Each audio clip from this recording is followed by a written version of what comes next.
na itaas sa 1,700%. Mula 12 pesos, mula 200 pesos, yung mga bayarin. At nakita po natin, nakaramdaman ito ng mga scholar ng bayan at nakita na yung pangangailangan muling ibalik sa Kongreso yung party list na tunay na nagre-representa sa kanya.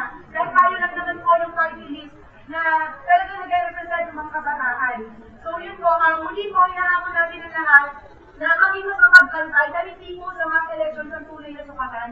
Sa Mayo 10 po, lalo at nandiyan yung malaking mga ambak ng failure of elections, marami po sa mga makina hindi pa natitest. Even at the Malacanang issued a statement na posibleng military junta mag-take over in the event na magkaroon ng failure of elections. At posible pa rin ng mga dayan. Hinahamon po ito sa lahat ng mga kabataan at mamamayan na bantayan at siguraduhin magkakaroon ng clean and honest elections. At muli po, doon naman sa mga nagwagi, sa mga presidential balls, vice presidential balls at senatorial balls sa darating na meeting, i-affirm yung agenda ng kabataan sa mura, dekalidad na edukasyon at decenteng trabaho para sa ating lahat. At gayon din po, nakikita ang kabataan sa panawagan ng mga makabayang party list na isulong pa rin yung tunay na agrarian reform, 125 across the board nationwide na increase sa mga sahod ng ating mga manggagawa at patuloy pa rin palagutin ang rehimen na patuloy pumapatay at nandudukot sa mga aktivista at sa kanyang mamamayan.